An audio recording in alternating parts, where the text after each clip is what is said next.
setelah Nabi Adam dan Nabi Idris alaihissalam. Nabi Nuh diperintahkan oleh Allah Subhanahu wa Ta'ala untuk berdakwah kepada kaumnya agar kaumnya mau menyembah Allah. Namun hanya sedikit yang mengikuti ajaran Nabi Nuh.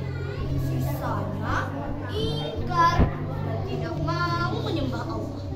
Mereka memilih menyembah berhala yang mereka anggap sebagai Tuhan mereka.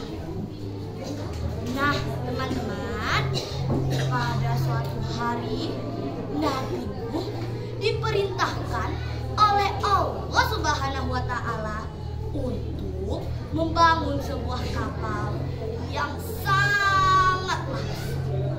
Kapal itu disebut Bahtera. Namun anehnya Bahtera tidak dibangun di pinggir sungai maupun laut.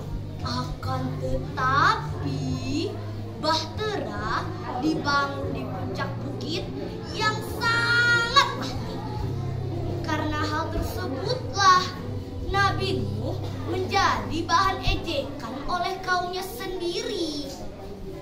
Hei, lihatlah si Nuh. Apakah dia sudah tidak waras membangun sebuah kapal di puncak bukit? Ejek kaumnya. Namun Nabi Nuh tidak menghiraukan. Nabi Nuh melanjutkan membangun Bahtera sambil berdakwah. Nah, teman-teman, pada suatu hari Nabi Nuh berpesan kepada kaumnya yang beriman.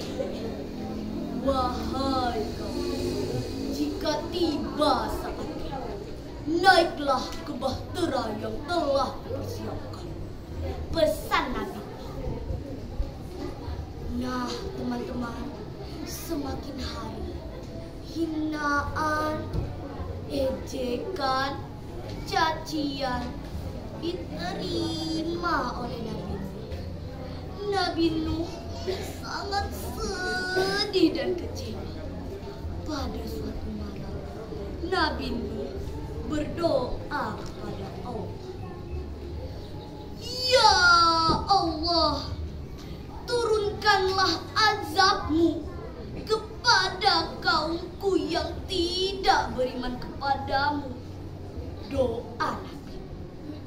Seketika hujan turun sangat lebat, petir menyambar di mana-mana, angin bertiup sangat kencang, mengakibatkan badai di kota tersebut. Kaum Nabi Nuh yang tidak beriman kepada Allah segera berlarian ke sana kemari mencari pertolongan. Tapi tidak bagi kaum Nabi Nuh yang beriman kepada Allah. Kaum Nabi Nuh yang beriman kepada Allah segera menaiki Bahtera seperti pesan Nabi Nuh.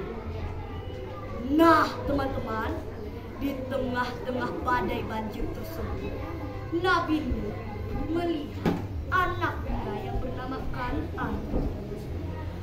Wahai anakku Kan'an, cepatlah kau naik ke bahteraku agar kau bisa selamat, dan berimanlah hanya kepada Allah.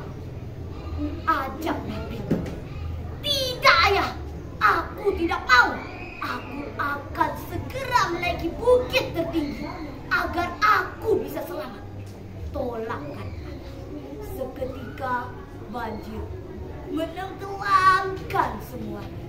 Tidak ada yang selamat kecuali kaum Nabi Nuh yang beriman kepada Allah.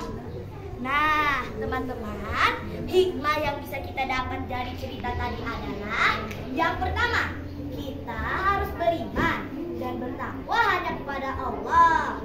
Yang kedua, kita harus berbakti kepada kedua orang tua kita. Yang ketiga, kita tidak boleh menghina, mengejek, dan mencaci sesama manusia.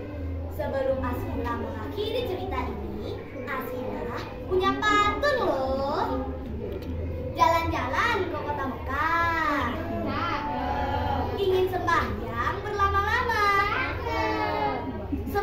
cerita ini membawa berkah untuk kita bersama. Amin.